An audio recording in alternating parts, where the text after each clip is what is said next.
Long ago, in a land by the sea, lived a man named Jonah. God asked Jonah to go to the great city of Nineveh and tell the people there to change their ways. Nineveh?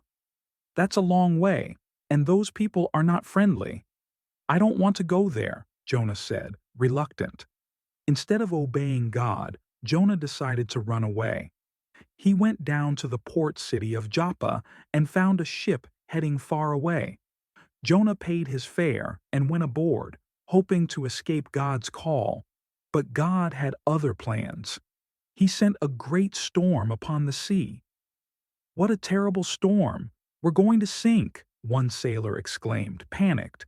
"We must find out who has angered the gods," another sailor said, fearful. The sailors were very afraid. They cast lots, and the lot fell on Jonah. "Tell us, who are you? What is your occupation? Where do you come from? What is your country?" one sailor asked interrogatively. Jonah replied, ashamed, "I am a Hebrew, and I worship the Lord, the God of heaven, who made the sea and the dry land. I am running away from him."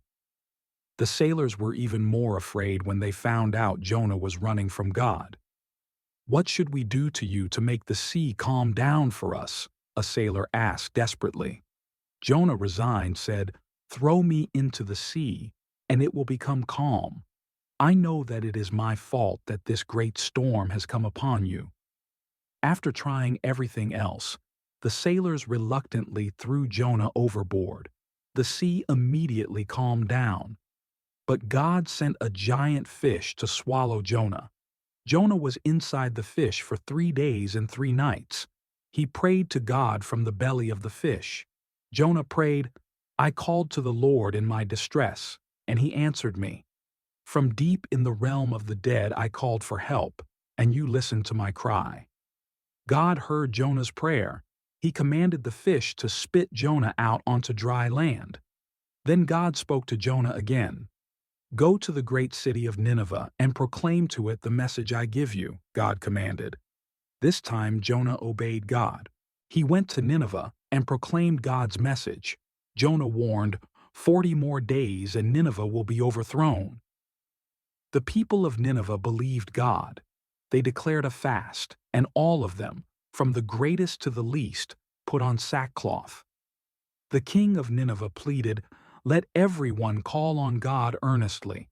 Let them turn from their evil ways and from the violence that is in their hands. Who knows? God may yet relent, and with compassion turn from his fierce anger so that we will not perish." When God saw what they did and how they turned from their evil ways, he relented and did not bring on them the destruction he had threatened. But Jonah was greatly displeased and became angry that God had not destroyed the city. Jonah expressed his frustration. "I knew that you are a gracious and compassionate God, slow to anger and abounding in love, a God who relents from sending calamity." Jonah went out of the city and sat down east of it. There he made himself a shelter, sat in its shade, and waited to see what would happen to the city.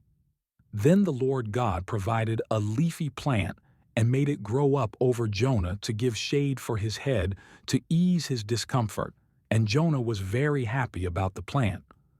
But at dawn, the next day, God provided a worm, which chewed the plant so that it withered. When the sun rose, God provided a scorching east wind, and the sun blazed on Jonah's head so that he grew faint. He wanted to die and said, "It would be better for me to die than to live," Jonah lamented, despairing. God gently asked, "Is it right for you to be angry about the plant?" Jonah replied bitterly, "It is. I am so angry I wish I were dead." God reasoned, "You have been concerned about this plant, though you did not tend it or make it grow. It sprang up overnight and died overnight. And should I not have concern for the great city of Nineveh, in which there are more than 120,000 people who cannot tell their right hand from their left, and also many animals?" Jonah learned a valuable lesson that day about compassion and forgiveness.